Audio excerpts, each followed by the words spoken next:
Hello बच्चों, स्वागत है मेरे नए वीडियो में। और आज के इस वीडियो में हम लोग क्लास 12th केमिस्ट्री का लेसन नंबर 8 जिसका नाम है एल्डिहाइड कीटोन एंड कार्बोक्सिलिक, इस चैप्टर के एक नए टॉपिक के बारे में पढ़ेंगे। और आज का जो टॉपिक होगा वो हमारा इस चैप्टर का लास्ट टॉपिक होगा।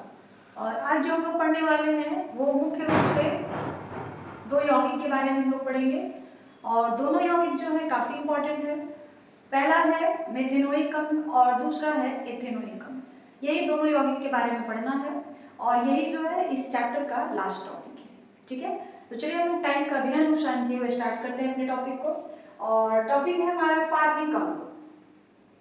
फार्मिक अम्ल का जो रासायनिक सूत्र होता है बेटा HCOOH होता है। ठीक है, और फार्मिक अम्ल जो है बेटा सबसे इसका एक और नाम है, ये फार्मिक अम्ल जो है ना साधारण नाम है। ठीक है, तो हमने आपको बताया था कि जो साधारण नाम होता है एक ऐसा नाम होता है किसी यौगिक का जो उसके गुणों के आधार पर रखा जाता है, वो जहाँ से प्राप्त होता है उस स्रोत के आधार पर रखा जाता है। तो फार्मिक अम्ल जो है चींटियों में पाया जाता है, बिच्छू में पाया जाता है, बिच्छू का जो डंक होता है उसमें पाया जाता है। तो खासकर मुख्य रूप से ये लाल चींटियों में पाया जाता है और लाल चींटी को फॉर्मिका बोला जाता है लैटिन भाषा में, इसलिए फॉर्मिका इसका नाम पड़ गया। लेकिन IUPAC सिस्टम में इसका नाम जो है मेथेनोइक अम्ल है। ठीक है, ये ज्यादातर लाल चींटियों में, बिच्छू में, मनुष्य का जो पसीना होता है उसमें भी थोड़ी सी मात्रा इसकी पाई जाती है। फिर जो कांटे होते हैं कांटों में पाया जाता है। ठीक है, तो इन सारी चीजों में जो है यह पाया जाता है। अब हम लोग इसके विरचन की विधि के बारे में पढ़ेंगे। ये तो नेचुरली पाया जाता है इन सारी चीजों में, लेकिन इसको हम लोग अगर बनाना चाहें, प्रयोगशाला में बनाना चाहें तो किस तरह बनाएंगे। तो विरचन की विधि कौन कौन सी है, तो देखिए पहला है मेथेनॉल के ऑक्सीकरण द्वारा, यानी मेथेनॉल के ऑक्सीकरण द्वारा भी मेथेनोइक अम्ल का निर्माण हो सकता है। और उसका रासायनिक सूत्र क्या है, मतलब उसमें रासायनिक अभिक्रिया क्या होगी, तो ये है मेथेनॉल, इसका हम लोग ऑक्सीकरण करवाएंगे। ऑक्सीकरण का मतलब हो गया ऑक्सीजन के साथ उसकी अभिक्रिया करवाएंगे और किसकी उपस्थिति में, प्लैटिनम की उपस्थिति में, तो बनेगा फार्मिक अम्ल और जल। आगे बात समझ रहे हैं, तो ये है मेथेनॉल के ऑक्सीकरण द्वारा फार्मिक अम्ल का निर्माण। दूसरी विधि जो है एल्डिहाइड के ऑक्सीकरण द्वारा, एल्डिहाइड के ऑक्सीकरण द्वारा भी फार्मिक अम्ल का निर्माण हो सकता है। ठीक है, तो ये है फार्मिक अम्ल के विरचन की विधियां, फार्मिक अम्ल के निर्माण की विधियां। उसके बाद है फार्मिक अम्ल के भौतिक गुण, निर्माण की विधि हो गई। अब हम लोग पढ़ेंगे फार्मिक अम्ल के भौतिक गुण क्या क्या है। तो फार्मिक अम्ल का जो भौतिक गुण है देख लीजिए, यह रंगहीन तीक्ष्ण गंध युक्त द्रव है। एक रंगहीन तीक्ष्ण मतलब काफी उसमें स्मेल आता है द्रव है, जिसका क्वथनांक 373.4 केल्विन तथा गलनांक 281.4 केल्विन होता है। यह जो है एक द्रव है, इसका क्वथनांक 373.4 केल्विन, गलनांक 281.4 केल्विन होता है। और दूसरी चीज, यह जल में, एल्कोहल में और ईथर में विलीय होता है। जल में भी विलीय होता है, एल्कोहल में भी विलीय होता है, ईथर में भी विलीय होता है। उसके बाद तीसरा, यह संक्षारक होता है। संक्षारक का मतलब बेटा ये होता है ना कि जब ये त्वचा के संपर्क में आता है, आपकी त्वचा पे पड़ जाएगा किसी भी तरीके से, तो त्वचा पे फफोले टाइप के, झलका टाइप का पड़ जाता है, तो इसलिए इसको हम लोग कहते हैं कि यह संक्षारक प्रकृति का होता है। ठीक है, तो ये इसके भौतिक गुण थे। अब हमेशा की तरह इसके रासायनिक गुण के बारे में पढ़ना है। तो रासायनिक गुण क्या है देखिए, पहला क्षार के साथ अभिक्रिया। जब फार्मिक अम्ल जो है क्षार के साथ यानी NaOH के साथ अभिक्रिया करता है तो सोडियम एसीटेट और जल बनता है। उसके बाद क्षार धातु के साथ अभिक्रिया, जब यह क्षार धातु के साथ अभिक्रिया करता है तो फिर से सोडियम एसीटेट और हाइड्रोजन गैस बनता है। मतलब रासायनिक अभिक्रिया इस तरह से होती है। क्षार धातु तो सोडियम, पोटेशियम, जिंक, ये सारे क्षार धातु हैं और इन सबों के साथ अभिक्रिया करेगा तो इसी तरह से करेगा। ठीक है, उसके बाद है अपचयन। जब भी किसी पदार्थ का अपचयन कराना होता है तो उसकी अभिक्रिया हम लोग हाइड्रोजन से करवाते हैं। ऑक्सीकरण कराना होता है तो उसकी अभिक्रिया हम लोग ऑक्सीजन से करवाते हैं। तो हमें यहाँ अपचयन करवाना है तो हम लोग इसकी अभिक्रिया किसके साथ करवाएंगे? हाइड्रोजन के साथ। तो देखिए फार्मिक अम्ल है उसका हमने हाइड्रोजन के साथ अभिक्रिया करवा दिया, किसकी उपस्थिति में? निकेल या प्लैटिनम। तो बनता क्या है? मीथेन बनता है और जल बनता है। कहने का मतलब ये है कि फार्मिक अम्ल का जब अपचयन होता है तो मीथेन बनता है। मीथेन जो होता है ना मुख्य उत्पाद होता है, जल को हम लोग जल्दी काउंट नहीं करते हैं, जल जो होता है वो द्वितीयक उत्पाद है। तो अगर आपको लिखना हो कि भाई जो फार्मिक अम्ल है उसके अपचयन से क्या प्राप्त होता है, तो फार्मिक अम्ल के अपचयन से मीथेन और जल प्राप्त होता है। बहुत सारे बच्चे मीथेन लिखेंगे, जल नहीं लिखेंगे, तो फिर मीथेन भी सही है, ठीक है, दोनों लिखे तो और भी सही है, मीथेन और जल बनता है।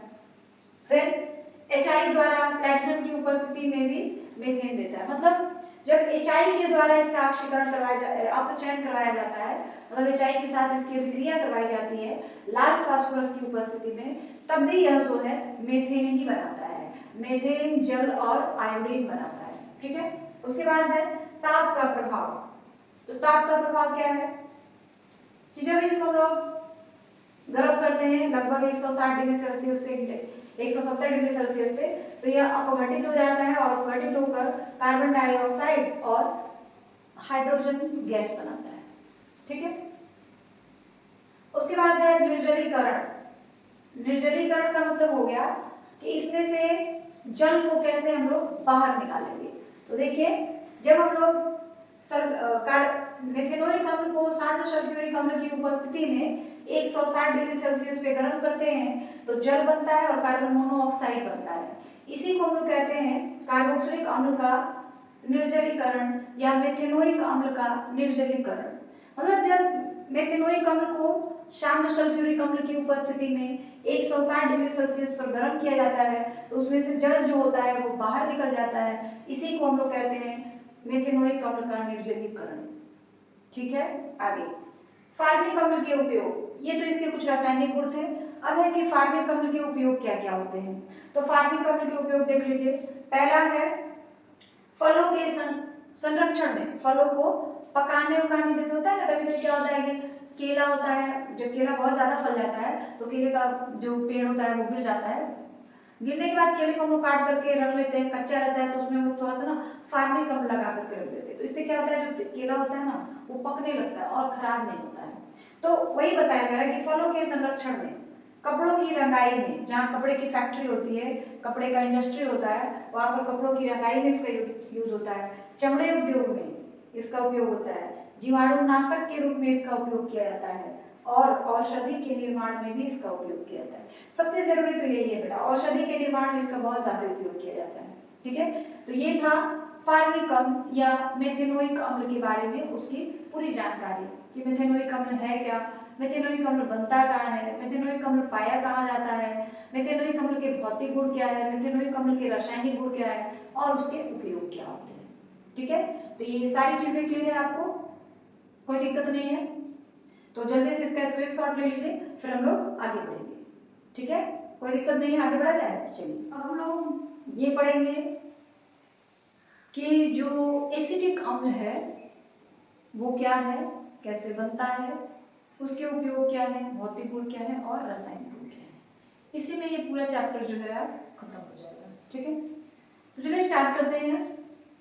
एसिटिक अम्ल, एसिटिक अम्ल का जो दूसरा नाम है वो है एथेनोइक अम्ल। एसिटिक अम्ल साधारण नाम है, एथेनोइक अम्ल आयुपेसी नाम है और इसका जो रासायनिक सूत्र होता है वो होता है CH3COOH, ये इसका रासायनिक सूत्र है, ठीक है। उसके बाद है कि इसके विरचन की विधियां, एसिटिक अम्ल जो है इसके विरचन की कौन कौन सी है।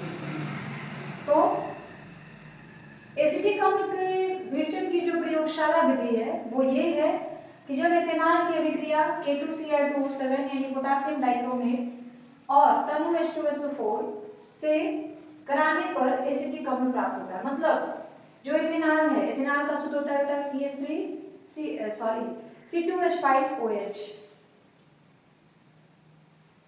C2H5OH, तो ये एथेनॉल का सूत्र होता है। तो इसकी अभिक्रिया जो है हम लोग पोटेशियम डाइक्रोमेट और तनु सल्फ्यूरिक अम्ल से कराते हैं तो हमको एसिटिक अम्ल प्राप्त होता है। ठीक है, उसका रासायनिक समीकरण यहाँ पे लिखा हुआ है, देखिए K2Cr2 7 plus 4H2SO4 is equal to K2SO4 plus Cr2SO4 whole thrice plus 4H2O plus 3O। फिर ये इथेनॉल हो गया C2H5OH, इसका हमने ऑक्सीजन के साथ अभिक्रिया करवाया। इसका ऑक्सीकरण करवाना है तो ऑक्सीजन के साथ ही अभिक्रिया करवाएंगे। कोई भी पदार्थ हो उसका जब ऑक्सीकरण करवाना होता है तो उसकी अभिक्रिया हम लोग ऑक्सीजन से कराते हैं। ठीक है, तो हमने क्या किया कि जो इथेनॉल है उसकी अभिक्रिया हमने किससे करवा दिया, ऑक्सीजन से, तो बन गया एक एल्डिहाइड, एथिल एल्डिहाइड कह सकते हो, जल बना है। अब एथिल एल्डिहाइड की ऑक्सीकरण करवा देंगे तो हमको एसिटिक अम्ल जो है वो मिल जाएगा। तो इस तरह से सबसे पहले क्या किया जाता है कि पोटेशियम डाइक्रोमेट और तनु सल्फ्यूरिक अम्ल का आपस में विक्रिया करवाया जाता है जिससे ऑक्सीजन प्राप्त होता है, ये रहा ऑक्सीजन। ठीक है, फिर इस ऑक्सीजन के साथ एथेनॉल की अभिक्रिया कराई जाती है तो बनता है एथेनॉल या एथिल एल्डिहाइड, साथ में जल बनता है। अब एथिल एल्डिहाइड या एथेनॉल का ऑक्सीजन से विक्रिया कराया जाता है, यानी उसका भी ऑक्सीकरण करवाया जाता है तो बनता है एसिटिक अम्ल। तो ये एसिटिक अम्ल के निर्माण की प्रयोगशाला विधि है। प्रयोगशाला में हम लोग इसी विधि से एसिटिक अम्ल का निर्माण करते हैं। ठीक है, उसके बाद है औद्योगिक निर्माण की विधि। तो औद्योगिक निर्माण के लिए दो विधियां हैं, एक है पाइरोलिग्नियस अम्ल जिसका हमने आगे डिस्कस किया हुआ है, और दूसरा है मेथेनॉल से। तो जब मेथेनॉल की अभिक्रिया कार्बन मोनोऑक्साइड के साथ रेडियम की उपस्थिति में कराई जाती है तब जाके एसिटिक अम्ल बनता है।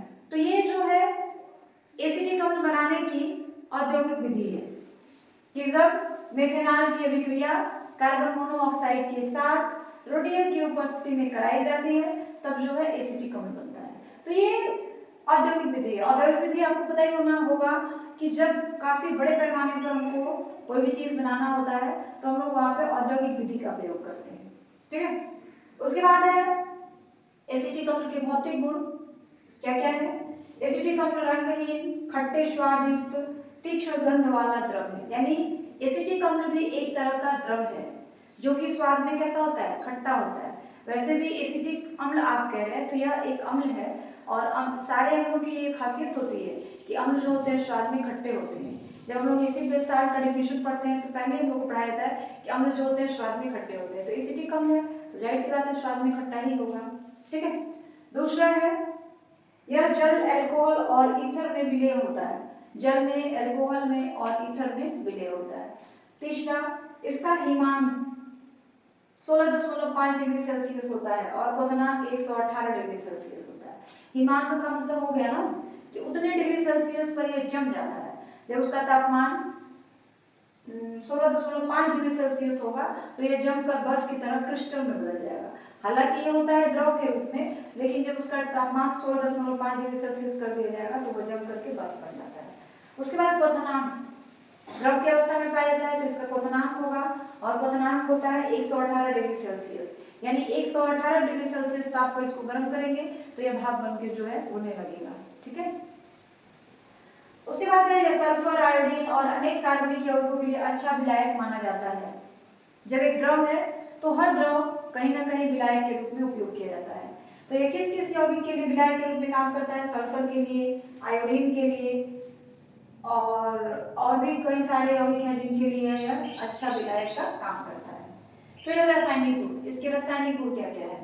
पहला, जब देखिए इसके जितने भी रासायनिक गुण है ना वो सारे रासायनिक गुण मेथेनोइक अम्ल से मैच करेंगे। मेथेनोइक अम्ल की जो जो अभिक्रियाएं होती हैं वो सारी अभिक्रियाएं एथेनोइक अम्ल में भी होती हैं।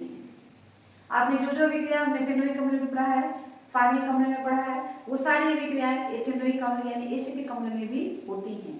ठीक है, फिर भी हमने यहाँ पे 2-3 रिएक्शन लिखा हुआ है। पहला है क्षार के साथ अभिक्रिया, तो फिर वहां पे सोडियम एसीटेट बनाता है। फिर क्षार धातु के साथ अभिक्रिया, फिर सोडियम एसीटेट बनाता है। फिर फास्फोरस पेंटाक्लोराइड के साथ अभिक्रिया तो एसिटिल क्लोराइड बनाता है। फिर इसका हम लोग क्या करते हैं कि गर्म करते हैं, इसको 700 डिग्री सेल्सियस पे गर्म करते हैं तो यह जो होता है अपघटित हो जाता है, और अपघटित होने के बाद कीटीन, इसका नाम है कीटीन, कीटोन नहीं बेटा, कीटीन, कीटीन नाम का यौगिक बनाता है, साथ में जल भी बनता है। तो ये इसके कुछ रासायनिक अभिक्रियाएं हैं। रासायनिक अभिक्रिया में पहले बताया कि जो जो मेथेनोइक अम्ल की है वो सारी एथेनोइक अम्ल की भी होंगी, ठीक है। जब इसके रासायनिक गुण हो गए बेटा तो इसके उपयोग पढ़ने पड़ेंगे आपको। और इसके उपयोग क्या क्या है? एसिटिक अम्ल का उपयोग विलायक के रूप में, अभी आपने यहाँ पे देखा है कि यह एक अच्छा विलायक होता है, तो इसका उपयोग विलायक के रूप में रंग और कागज उद्योग में, मतलब जहाँ पे रंग बनाया जाता है, कागज बनाया जाता है, उस उद्योग में इसका उपयोग किया जाता है। उसके बाद औषधि बनाने में, यानी दवाइयों को बनाने में भी इसका उपयोग किया जाता है। पेंट बनाने में, सिरका बनाने में और आचार बनाने में भी इसका उपयोग किया जाता है। एक और उपयोग है इसका रबड़ बनाने में। जब हम लोग रबड़ बनाते हैं तो रबड़ के स्कंदन के लिए भी इसका उपयोग किया जाता है, ठीक है। तो ये एथेनोइक अम्ल, एथेनोइक अम्ल जो है उसके विरचन की विधियां थी, औद्योगिक निर्माण की विधि, प्रयोगशाला विधि, फिर है उसके भौतिक गुण, रासायनिक गुण और उसके उपयोग। तो इस तरह से जो एथेनोइक अम्ल है, यानी जो एसिटिक अम्ल है, वो भी आपका यहाँ पे खत्म हो जा रहा है। और आज इस चैप्टर नंबर 8 जिसका नाम है एल्डिहाइड, कीटोन और कार्बोक्सिलिक अम्ल, वो भी आपका खत्म हो चुका है। एनसीईआरटी के बुक के हिसाब से लगभग जितने टॉपिक्स हैं उन सारे टॉपिक्स का हमने यहाँ पे इस चैप्टर में डिस्कस किया हुआ है। फिर भी अगर कोई टॉपिक छूट जाता है, आपको ऐसा लगता है कि ये टॉपिक नहीं पढ़ाया गया है, तो आप कमेंट सेक्शन में जरूर बताइएगा, उस टॉपिक में फिर से डिस्कस कर दूंगी, ठीक है। और आज इस चैप्टर का पूरी तरीके से खत्म कर दिया हम लोगों ने। और लास्ट में यही कहूँगी कि जितना ज़्यादा हो सके वीडियो को लाइक करें, शेयर करें, वीडियो के अंदर जो भी कमियाँ हो उसे कमेंट के थ्रू जरूर बताएं, और चैनल को सब्सक्राइब कर लें ताकि जो भी वीडियो यहाँ से अपलोड किए जाएँ उसका नोटिफिकेशन आपको सही समय पर मिल सके।